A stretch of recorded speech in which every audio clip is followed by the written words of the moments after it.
are in power and keep ravaging the American dream over. If you white supremacist MAGA and white supremacist apartheid die hard, when the song or music is over, I'm able to solve against many odds the plan worked. If anybody has a legitimate and historically documentable right to talk about genocide, is my parents had succeeded in getting my 3 siblings and I safely. As for all other global people who have caught the American fever chronically, we shall diehards are cruel and fascistic. I would know only many years later that in his many years work in the whites-only hospitality industry at the time, Papa had gathered intelligence that the anti-apartheid struggle. In the second half of 1976, South Africa is on fire in the countrywide. Others will tell their stories. I can only tell mine. I found solace in books and music. Reading books gave me a fly away from the problems of the world feeling. Please like the video. I hope that you find the channel content of value to you. In that case, please subscribe. US Americans really have no clue as to how deep the so-called dream of America sits in the psyche of millions of people of the world's aspirations for experiencing and living. Now I know the illusion of liberty and abundance in the self-acclaimed the land of the free and the home of the brave, from the Star-Spangled Banner. That despite the gross atrocities the US has committed and continues to commit all over the world, others will tell their stories. I can only tell mine. In the video, white conman, black insider, Trump Zuma distraction machines, one of the pre-discourse disclosures I make is that I am South Africa's African National Congress, ANC, child to the core. Is for me a profound sentimental stand rooted in the nature of the historical narrative of the liberation struggle of my motherland, the land of my birth, my heritage jewel. In the second half of 1976, South Africa is on fire in the countrywide anti-apartheid riots following the then South African police's massacre of Soweto high school students earlier on June 16. At that time, I had already been in Lusaka, Zambia since March 1975. My parents had succeeded in getting my 3 siblings and I safely out of South Africa. The idea was that we would attend school in Zambia and get the best of a modern African education there was to find in Southern Africa then. Against many odds, the plan worked. I would know only many years later that in his many years work in the whites-only hospitality industry at the time, Papa had some time in early 1974 or late 1973 gathered intelligence that the anti-apartheid struggle was gearing for a major change. And in that change, there would be a greater mobilization of school children and youths for various active and disruptive endeavors against the apartheid regime, from mass street activism to military training. For my parents, then it was imperative for them to get their children out of the impending mayhem that was predicted and came true.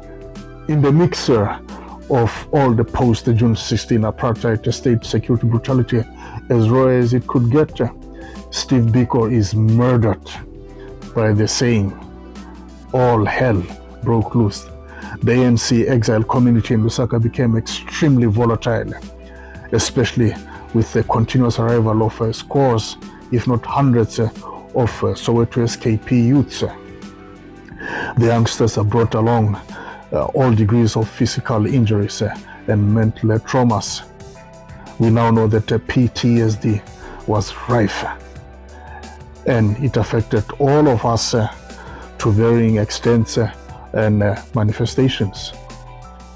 confronted with acute familial challenges in a strange land and people as well.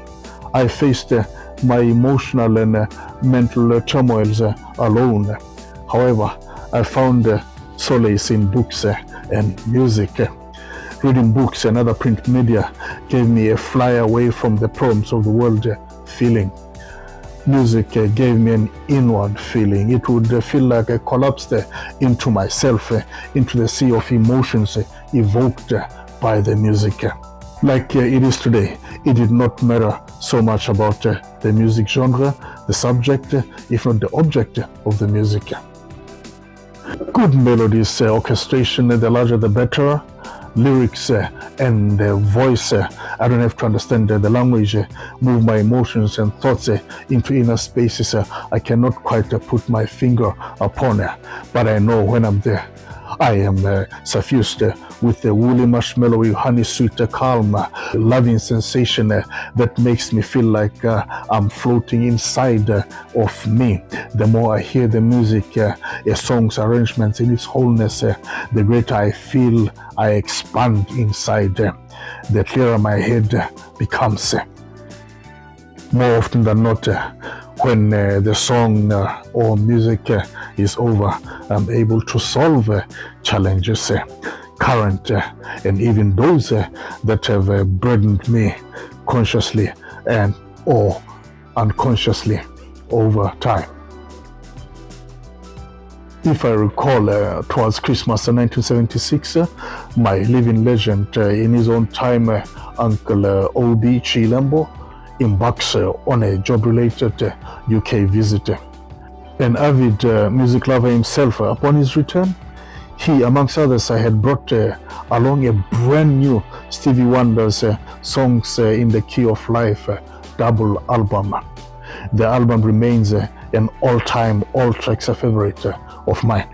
In the song Black Man, Stevie Wonder starts with the lines, "First man to die for the flag we now hold high was a black man." I must have played this song, the writer's prerogative, of 1,000 times plus and more and more and more. That is how the dream of America cultured admiration for the United States encroached itself in my heart. It is not about the material values of the American nightmare. The dream is.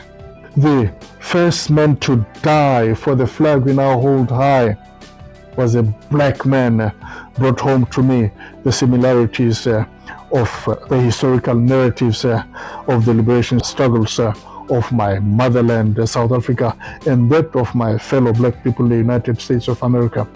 Finally, sounds of voices of civil rights movement figures like Martin Luther King, Malcolm X, Muhammad Ali, James Brown, Angela Davis, and many, many more began to make sense.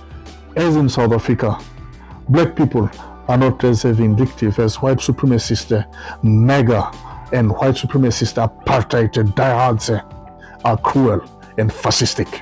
Black people are not interested in the annihilation of white people anywhere. You'll hear it all the time from us woke black people. We just want recognition of our human dignity. We just want peace. We just want a harmonious coexistence on the planet. White genocide in South Africa? BS. If anybody has the legitimate and historically documentable right to talk about genocide, is the black people of both South Africa and the United States of America. If you, white supremacist MAGA and white supremacist apartheid diehards are ever so afraid of intellectual so-called angry black man, angry black woman, what do you think would happen should that anger ever get channeled out with at least the degree of violence you play with in your caveman tantrums like you exhibited with impunity on the January 6th Capitol insurrection? I write this piece on July the 4th, 2025. My late father's 27th burial anniversary.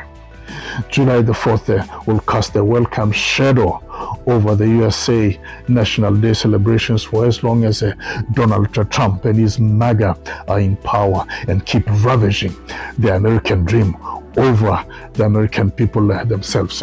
As for all other global people who have caught the American fever chronically, we shall overcome. The American nightmare shall perish in its own insidiousness. In the meantime, they can stuff MAGA USA. Thank you for having gotten this far with this talk. If you find it enjoyable, informative, and thought-provoking, please like the video. I hope that you find the channel content of value to you. In that case, please subscribe. That way you'll be inspiring me to do more work and grow the channel for you. Thank you again.